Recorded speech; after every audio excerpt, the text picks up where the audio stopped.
Olá, bem-vindos. Estamos chegando com Entre Linhas, aqui na TV Brasileira, também na Prudente News 1070. Hoje, sexta-feira, sextou. E normalmente, sexta-feira, a gente quer trazer notícias mais tranquilas para o final de semana. Não é isso que vamos ter aqui hoje, não. Vamos ter muitos assuntos quentes. Afinal de contas, estamos se aproximando da data das manifestações que estão sendo programadas aí por todo o Brasil para o dia 7 de setembro, a tão falada manifestação. E alguns reflexos disso no campo da política. A gente vai comentar esses e outros assuntos aqui com os nossos comentaristas, Divaldo Ceresini e também Adolfo Padilha. A gente vai com o destaque do Divaldo Ceresini, que já está aqui comigo. Divaldo, vamos lá, o seu destaque para hoje. Olá a todos, muito bom dia. Sextou e vamos que vamos.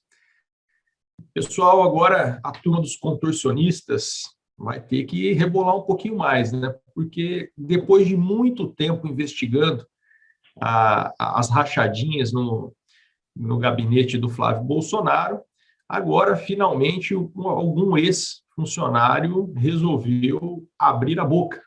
Marcelo Nogueira dos Santos confirmou que realmente devolvia 80% de tudo aquilo que recebia, inclusive a restituição de imposto de renda.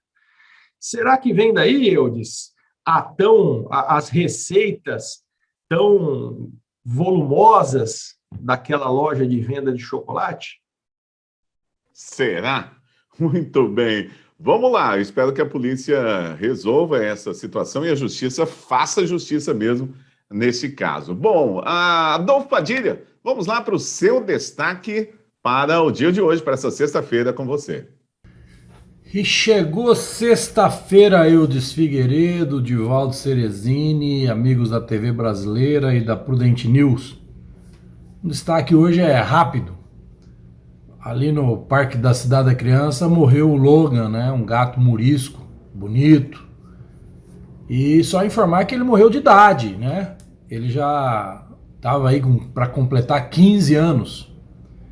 E sempre foi muito bem tratado. Meu respeito a toda a equipe da bióloga, zootecnista, veterinária da Cidade da Criança, os tratadores, sempre tratam os animaizinhos lá com muito cuidado.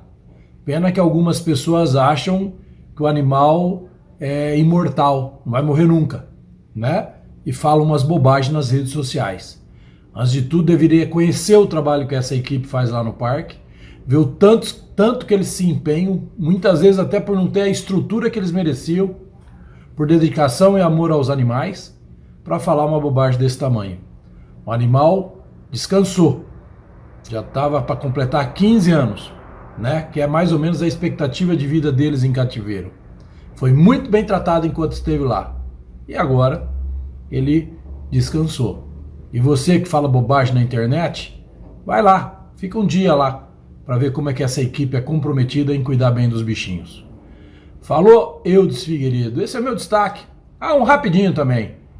Hoje é sexta-feira, sábado, domingo, segunda e terça, 7 de setembro. Camisa verde, bandeira, a favor da democracia. Não é a favor do governo, mas a favor da democracia. Que se cumpra a nossa Carta Magna. Entendeu o recado? Toca o programa.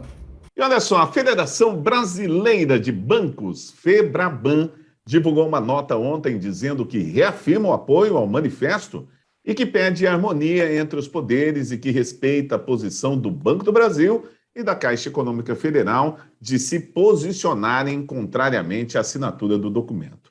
Além da FEBRABAN, a carta contava com a assinatura de cerca de 200 entidades de classes, entre elas a Associação Brasileira de Agronegócio, o Instituto de Desenvolvimento do Varejo, a FEComércio e a Federação Nacional da Distribuição de Veículos Automotores. A divulgação estava prevista para terça-feira, divulgação oficial, né?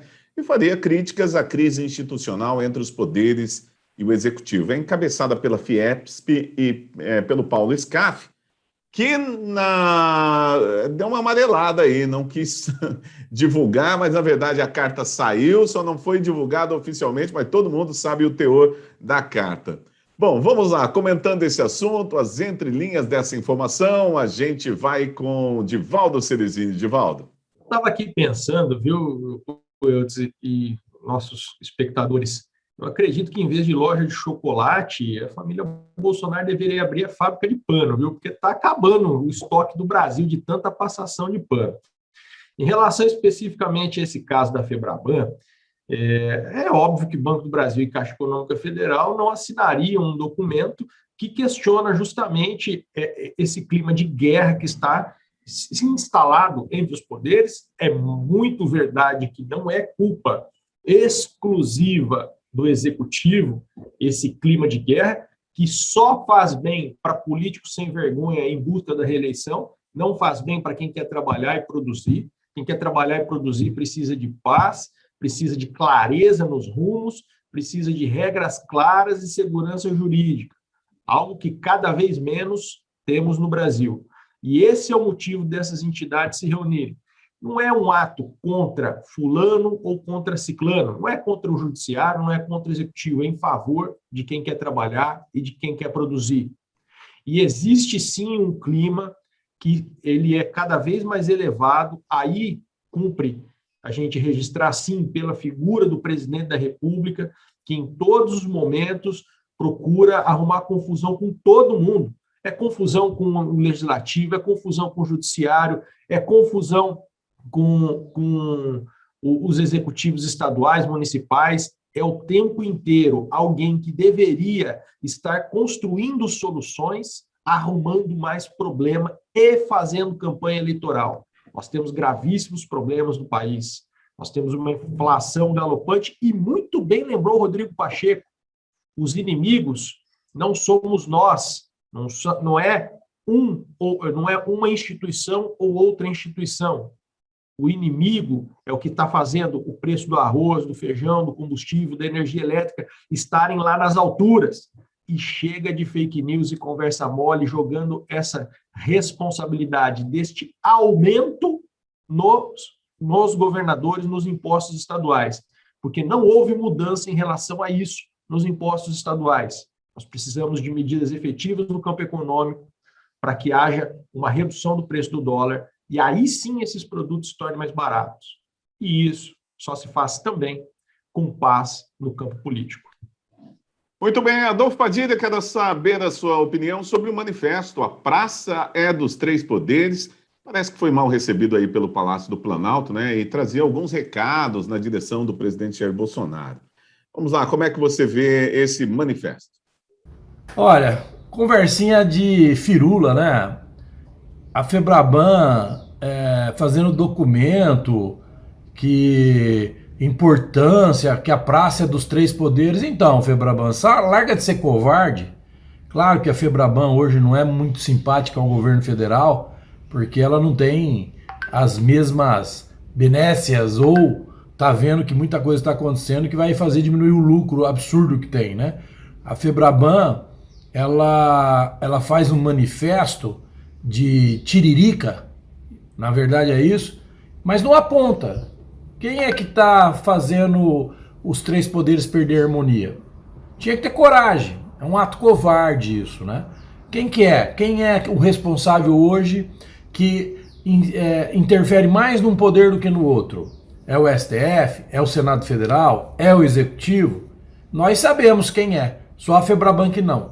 Então a Febraban vai lá como paladina do pilar da democracia brasileira, fazer um documento que não tem significação, não tem significativo nenhum para aquilo que a sociedade hoje, na sua grande maioria, quer para o Brasil, totalmente fora de sintonia, para fazer média política. É isso que a Febraban fez. Tem uns aqui que gostam, né? Tem uns aqui que fala muito, mas como é que eu digo? Como é que eu falo, né? Papagaio fala, periquito pia. Papagaio você entende mais ou menos, periquito você não entende coisa nenhuma. Então é por aí. Falar o quê, né? Toca o programa aí, Eudes. Ok, muito bem. Vamos falar da Lei de Segurança Nacional. Crimes contra a soberania e a integridade do país passam agora a integrar o texto do Código Penal.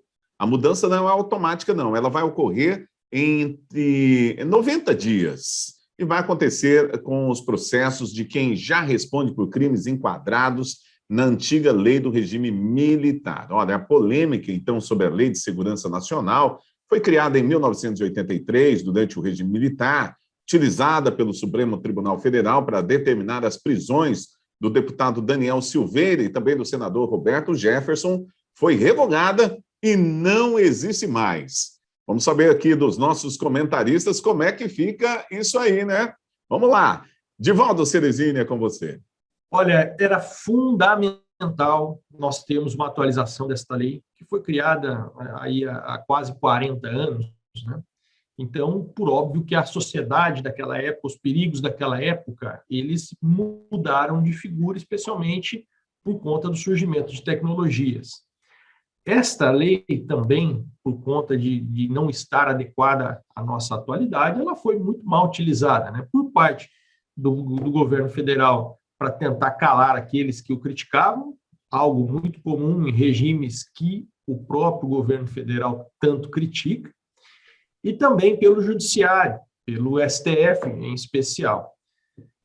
No caso do Roberto Jefferson, que você citou, eu dizer, a questão não é especificamente a Lei de Segurança Nacional. Existem outros crimes que a Procuradoria-Geral da República, aquela que é comandada pelo Augusto Aras, indicado e recentemente reindicado pelo Bolsonaro para ficar no cargo, a acusação feita pela PGR foi de crime de incitação, foi de crime de ameaça também, que são crimes bastante comuns que a gente vê muita gente sendo condenada, inclusive com medidas restritivas.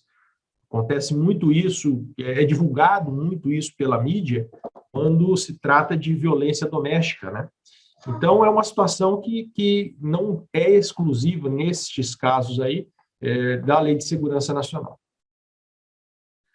Muito bem, agora a gente vai com o Adolfo Padilha. Adolfo, olha, o presidente Jair Bolsonaro sancionou a lei com 5 vetos em relação ao projeto aprovado pelo Congresso, e agora o Congresso vai ter que analisar os vetos e pode mantê-los ou derrubá-los.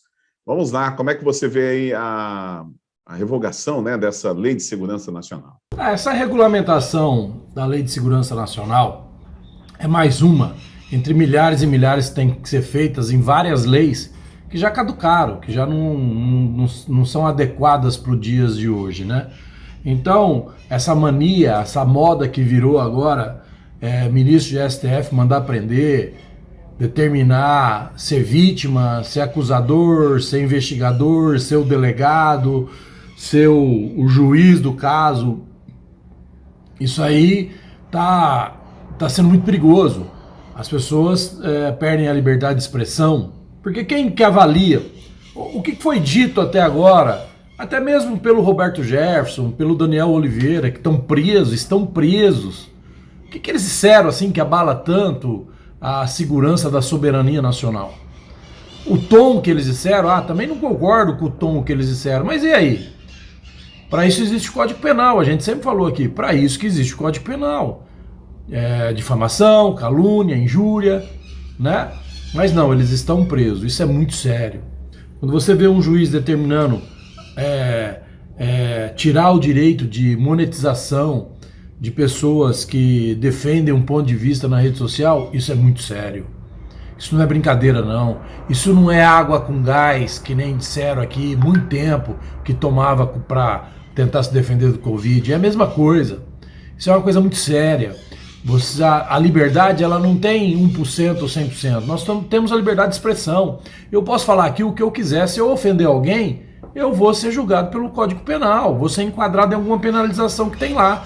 Agora, não pode um juiz simplesmente acordar hoje e definir que o que eu fiz eu preciso ser preso, né? Gente, isso é muito perigoso. Então, quando se regulamenta esse tipo de segurança, por que veio à tona isso? Justamente por causa desse tipo de atitude.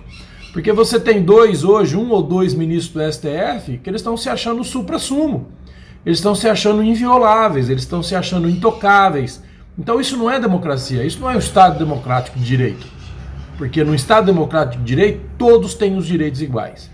Todos devem seguir o rito processual que está lá estabelecido pelo Código Penal, pela Carta Magna, e isso não está ocorrendo.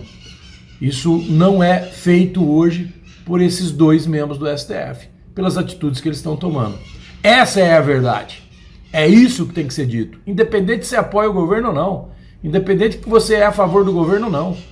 A verdade é que, pela denominação ataque democrático, ataque ao direito de democracia, às estruturas democráticas, está servindo de embasamento para cometer atos totalmente antidemocráticos. Essa que é a verdade. Ok, é isso aí. Bom, nós vamos para um rápido intervalo, voltamos já já com mais Entre Linhas aqui na TV Brasileira e também na Prudente News 1070. Voltamos já.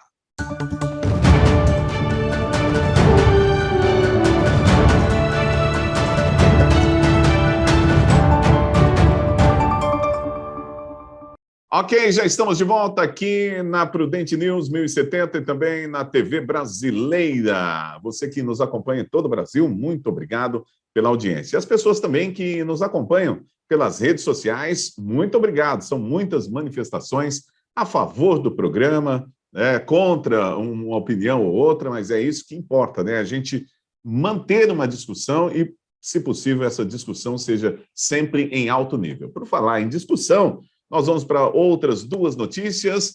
Nós vamos colocar em discussão aqui com os nossos comentaristas convidados, Adolfo Padilha e Divaldo Ceresini. Olha, cresce de 30% para 38% a participação de profissionais das forças de segurança em redes bolsonaristas, segundo uma pesquisa. O levantamento foi feito pelo Fórum Brasileiro de Segurança Pública.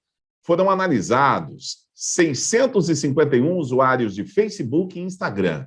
A margem de erro é de 3 pontos percentuais para mais ou para menos. Vamos lá, comentando esse assunto, Divaldo Ceresini. Divaldo, você acha grave a participação de profissionais das forças de segurança nessas redes bolsonaristas aí, sites como Facebook e Instagram? Olha, tem que se ver a relevância disso daí, né? Uma pesquisa com 651 pessoas, e é evidente que as pessoas, né, independente da função profissional que elas exercem, têm as suas posições e as suas opiniões. No meu entendimento, inclusive, tem o direito de externá-las. O que não tem como fazer é, exercendo o papel institucional, tomar partido. Então, é natural que isso aconteça. Da mesma forma que existem alguns generais que entendem que o presidente Bolsonaro está seguindo por um bom caminho, existem diversos outros generais, por exemplo, que entendem o contrário disso. Recentemente, inclusive, um deles, que foi porta-voz da presidência, disse que é necessário parar de alimentar o lobo mau. Um recado muito claro, este daí. O fato é que nós devemos entender que as pessoas, sim, têm as suas posições, porém, que as instituições, elas têm uma única posição, que é a posição de defender o interesse do povo brasileiro, e não do político A, do político B ou do político C. Agora, se realmente acontece essa adesão de forças militares e policiais, das pessoas, né, que compõem essas forças, à pauta do presidente, isso é natural. Afinal, ele tem utilizado muito dinheiro público em favor dessa classe. Foi assim na reforma da Previdência, foi assim na reforma administrativa, está sendo assim na questão de financiamento de imóveis, que o financiamento foi criada uma linha de financiamento especial para componentes de forças de segurança. Privilégio dado muito maior do que aquele que recebe quem adquire um imóvel pela Casa Verde e Amarela.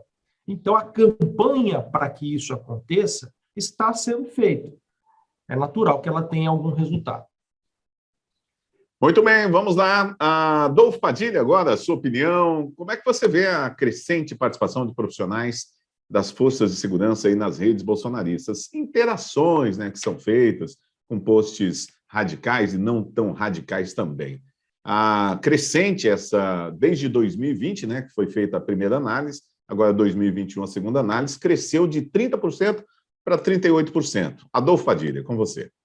Claro que vai crescer. Gente, mas é óbvio que vai crescer. A bandeira do presidente Bolsonaro é totalmente contrária dos isentões, dos pantufinha. O governo Bolsonaro é a favor da polícia, é a favor de que se cumpra a pena, é a favor de que certos crimes não tem que ter perdão, não é cadeia. Claro que é. Como é que faz então agora? Né? Como é que faz? Porque narrativas são ditas aqui quase todo dia. Eu ouço narrativas aqui do meu lado, que o governo foi contra a Lava Jato, e agora tá indicando para o STF um cara altamente a favor da Lava Jato, né? Isso não fala, quietinho, ó, papagaio e periquito fica quietinho agora, não fala nada, né? Mas adora dizer aqui que o governo, que o presidente, que os filhos do presidente, né? Adora, nunca vi isso, fica passando vergonha na rede social. Agora, qual é o problema? Se a maioria dos militares apoia o governo, ainda bem, né? E se fosse a maioria dos maconheiros? A maioria dos traficantes, a maioria dos bandidos. Se você fizer uma pesquisa para presidente, dentro do nosso ambiente carcerário, com certeza o Bolsonaro não vence as eleições. Então eu fico feliz como brasileiro patriota, saber que a maioria dos nossos policiais, a maioria deles, ou do segmento de segurança, apoiam o governo Bolsonaro. Ou seja, não tem nada fora da linha aí. A única coisa fora da linha é os mimizentos aqui dizer que isso é um absurdo, que onde já se viu. Um soldado, um policial, um capitão, seja o que for, ele é brasileiro como todos nós. Ele tem o direito, sim, de se manifestar democraticamente. Tem policial sendo ameaçado de expulsão se for na manifestação do 7 de setembro. Você acha isso normal? Você acha que isso é normal? O seu discurso de mimizento? Tenha paciência, né? E ok, a ministra do Supremo Tribunal Federal, Carmen Lúcia, manteve ontem a obrigatoriedade do comparecimento do advogado Marconi Albernaz de Faria ao depoimento marcado na CPI da Covid-19. Carmen Lúcia já havia definido na quarta-feira que a presença era obrigatória, embora Faria tivesse o direito de ficar em silêncio para as respostas em que pudesse se autoincriminar. A defesa do advogado pediu a reconsideração da decisão que foi negada na quinta-feira pela ministra. Já estava claro, né? Ganharam um tempinho a mais, porque, ao que me parece, ela já tinha dito que era obrigatório. Vamos lá, Divaldo Ceresini, é esse também o seu entendimento? É o rei do migué, né? A gente está vendo muito migué. Esses processos que envolvem a família Bolsonaro, que estão em andamento, eles têm muito em comum com o andamento dos processos daqueles que eles tanto criticaram.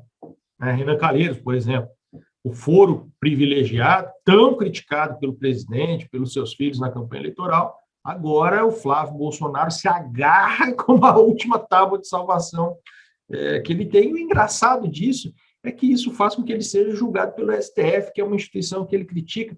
É um negócio que é esquisito, não é, gente? Então, tem caroço nesse angu seguramente. E nesse caso especificamente, desse lobista envolvido tanto com o Flávio quanto com o Jair Renan, fora essa questão aí de Ricardo Barros, de Precisa, desse rolo todo aí, é uma situação de claro migué. Estava muito óbvio que ele deveria comparecer, mas poderia eventualmente não responder alguma pergunta. E aí ele utilizou-se disso daí para dar um migué e faltar, e meteu atestado médico, né, no maior estilo pilantragem.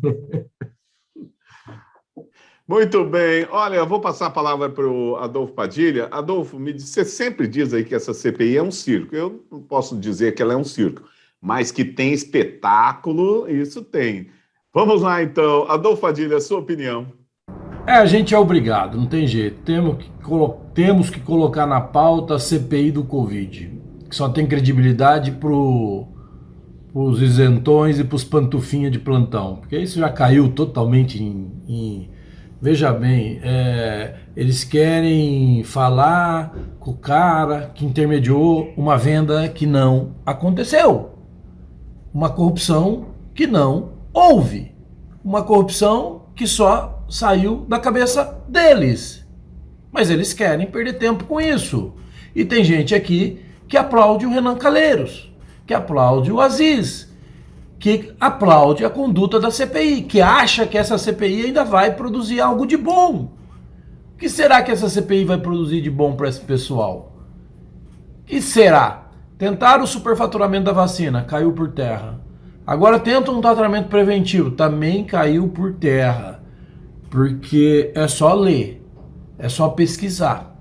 O mundo hoje, muitos lugares, inclusive Oxford, nos Estados Unidos, já tem estudos bem avançados de que o tratamento preventivo tem sim grandes possibilidades de dar certo. Como existe várias e várias testemunhas de que deu, eu sou uma delas. Eu peguei Covid e sarei com o tratamento preventivo. E poderia apontar aqui 30 nomes, inclusive de médicos. Só não falo porque eu não tenho autorização. Agora, uns optaram pela água com açúcar, não foi isso? A minha consciência está tranquila. Eu não indiquei água com açúcar para ninguém. E a sua, tá? Então, quer dizer, o que a CPI quer? Eles querem cavucar mais o quê? O relatório já está pronto. A CPI tem tanta credibilidade, mas tanta credibilidade, que o presidente Bolsonaro continua chegando nos lugares e é recebido da forma que é, de ponto A a ponto B. Não tem pra... Acabou. De tanta credibilidade. Eu sempre disse aqui que o governo ia sair mais forte depois da CPI. E está saindo mais forte depois da CPI. Porque a torcidinha do contra, aqueles que torceram pro vírus, aquele que torce do pior melhor, só estão dando com a cara na parede. É duro a gente ter que falar da CPI aqui, mas eu me resumo a falar sempre assim. É um circo armado por bandidos que roubaram até a lona desse circo. E ponto final. Ok, é isso aí. Estamos encerrando o nosso Entre Linhas de hoje. Sexta-feira, bom final de semana para todo mundo. Muito obrigado, Adolfo Padilha, Edivaldo Cerezini, você que nos acompanha. Segunda-feira estamos de volta, véspera de feriado, já acompanhando aí o esquenta para as manifestações que vão acontecer no dia 7 de setembro, que parece que vão acontecer mesmo em vários lugares do país. Tem essa manifestação, depois tem uma do dia 12 também, que a gente vai acompanhar. Muito bem, é isso aí. Grande abraço para todo mundo. A gente se fala a qualquer momento aqui na TV Brasileira e também na Prudente News 1070.